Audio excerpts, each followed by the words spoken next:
Я открою могилы ваши и выведу вас з магілу ваших. Сябры, прывітанне. Ізноў нядзеля. Ізноў сустракаемся на гэтым YouTube-канале і разважаем пра Слова Божае і хрысціянства ў сучасным свеце. Чым даўжэй жыве чалавек, тым больш упэўніваецца, што набліжаецца да рэчаіснасці, сімвалам якой з'яўляецца магіла, да той мяжы, пасля якой усё завяршаецца. У супрацьстаянні з сілай магілы сярод людзей пакуль што яшчэ ніхто не перамог. А калі камусьці і здалося, што ён выйграў, то гэта толькі таму, што яго змаганне яшчэ не завяршылася. Бог праз прарока Езахіэля, словы которага я зацытаваў на пачатку, кажа пра сваю перамогу над магілай чалавека. Прароцтва з 37 раздзела ў кнізе прарока Езахіэля тычыцца уваскрашэння памерлых і прыходу Месіі. Прарок, будучы з народам ізраільскім у няволі вавілонскай, гэтым самым прадказвае вызваленне Ізраіля з няволі і выказвае прароцтва, якое здзейсніцца праз Хрыста, і чалавек асягне з мёртвых паўстання. Як можам заўважаць, Месія, Сын Божы, яшчэ ў часы зямной дзейнасці праз цуды вяртання да жыцця, прынамсі некаторых памерлых, у тым самым выпадку і Лазара, іншых, звяртаю ўвагу, што магіла у супрацьстаянні з ім, Хрыстом, не ёсць аж такая непахісная у адрозніванні ў супрацьстаянні з чалавекам. Хрыстос назаўсёды пакінуў пустой сваю магілу, у якой спрабавалі пахаваць яго бязбожныя. Пры гэтым вучням сваім кажа, і гэтыя словы чуем акурат пры уваскрашэнні Лазара. Христос кажа у Евангеліі паводле святога Яна: «Хто верыць у мяне, калі нават і памрэ, будзе жыць». Христос гэтымі словамі спрабуе запэўніць, што і нашыя магілы, магіла кожнага з нас, яны будуць пустымі. Ён, Божы Сын, мае моц выводзіць чалавека з магілы, вяртаць памерлых да жыцця. Выведзе з магілы таго чалавека, які трапляе ў яе з прычыны натуральнай смерці. Над гэтымі словамі важна задумацца напрыканцы Вялікага посту, калі ўсё бліжэй пасхальны трыдуум, гэтыя дні, калі будзем разважаць пра смерць Хрыста і яго перамогу над смерцю.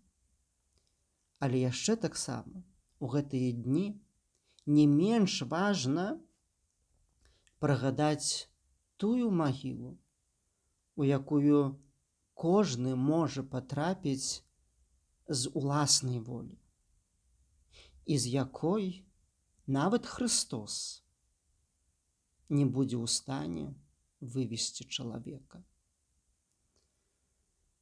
У гэту магілу чалавек сам сябе хавае. Робіць гэта цалкам свядома і дабравольна. Калі параўноўваю жыццё чалавека з магілай, не раблю нічога новага, бо у Евангеліі паводле святога Мацвея у раздзеле 23 вершы 27 Христос таксама параўноўвае фарысеяў, іх жыццё з пабеленымі магіламі. Гэтымі словамі ён выкрываў крывадушнасць і гардыню фарысеяў, гардыню маці ўсіх грахоў. Ганарыстаму казаць пра яго гардыню гэта як сляпому гаварыць пра колеры, як глухому апавядаць пра гучанне музыкі. Гардыня не дазваляе ганарыстаму прызнаваць, што ён яе мае. Ён не чуе гэтых слоў і не бачыць сваёй гардыні.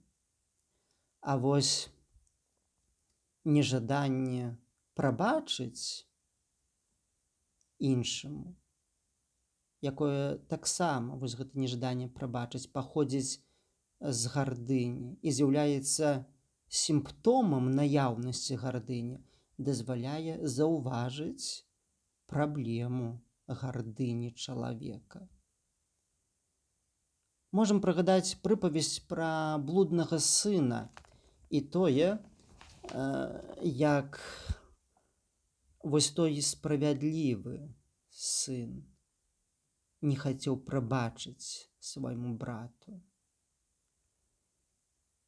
Тады, калі бацька марнатраўнага сына ўжо яго прабачыў, яго прыняў, справядлівы сын, вяртаючыся з поля пасля працы, бачучы, што вярнуўся ягоны родны брат, не хоча яму прабачыць. Чаму так адбылося? Таму што гардыня справядлівага сына бацькі не дазволіла выйсці з гэтай сітуацыі. Праведнасць з аднаго боку гэтага чалавека не перамагла гардыню ягоную. Непрабачэнне – гэта зло. Праз яго чалавек заганяе сябе ў магілу, з якой нават сам пераможца смерці Христос не выведзе чалавека, што пакрыўдзіўся на ўвесь свет. Непрабачэнне – гэта грэх. Расплата за грэх – смерць. Так лаканічна кажа апостол Павел у пасланні да рымлянаў у раздзеле 6 вершы 23. Хрысціянін, які не прабачае, ён сам просіць Бога, каб і Бог яму не прабачыў. Бо хрысціянін штодня ў малітве «Ойче наш» паўтарае: «І адпусці нам правіны нашыя, як і мы адпускаем вінаватым нашым». Ну і выснова напрошваецца простая. Праз гэтыя малітвы просіць, каб Бог не быў міласэрным да яго, бо ён і сам чалавек, які не прабачае, не ёсць міласэрным. Праз непрабачэнне чалавек наогул перастае жыць. Ён самаізалюецца, падобна як і той у прытчы праведны сын самаізаляваўся ў той момант, калі не хацеў увайсці туды, дзе ягоны родны бацька, прабачыўшы блуднага сына, радаваўся. Гэта ізаляцыя, да якой даводзіць сябе чалавек праз непрабачэнне, ніяк не зможа паслужыць на паляпшэнне ягонай кандыцыі, ні фізічнай, ні духоўнай. Наадварот, як сведчыць даследаванне навуковага медыцынскага цэнтра Джона Хопкінса, прабачэнне мае агромны ўплыў на стан нашага здароўя, а прабыванне ў стане непрабачэння аслабляе цялеснае самапачуцце чалавека і можа быць крыніцай захворвання. І мяне як святара гэта абсалютна не можа здзіўляць, бо як яшчэ па-іншаму чалавек можа адчуваць сябе, прабываючы ў магіле? Непрабачэнне раўназначна прабыванню ў магіле. Пра якое ж здароўе можна гаварыць у магіле? Гэта кожны разумее. Прыгадалася мне малітва аднаго дзіцяці дашкольнага ўзросту, калі святар на літургіі запрасіў дзяцей прыняць удзел у малітве вернікаў. Дзеці падыходзілі, бралі мікрафон, кожны гаварыў сваю малітву, і вось гэтае дзіця падышло і кажа: «Молімся за памерлых, каб здаровенькія былі». Дзіця раней чула, што моліцца за памерлых, моліцца за здароўе, ну і, напэўна, так вось сфармуліравала такім чынам малітву. Але з аднаго боку гэта смешна гучыць, а з іншага боку бачым таксама, як вось праз вусны дзіцяці сапраўды прамаўляе мудрасць. І гэтыя словы малітвы добра пасуюць у кантэксце нашых разважанняў.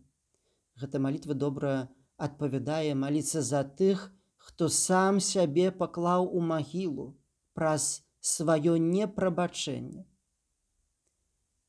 Шаноўныя сябры, калі падчас посту мы не дасягнулі жадання прабачыць, то марным быў наш пост, пустое гэта ўсё. Няхай Бог дасць нам магчымасць сапраўды змяніць нашае мысленне. Вялікі пост гэта акурат і ёсць тое змяненне мыслення і прыняць рашэнне прабачыць тым, хто нам завініў. І прабачыць не раз ці два, але мець жаданне прабачаць заўсёды, а калі будзе трэба, то і 70 раз на дзень, так як заахвочвае Христос у Евангеліі. Калі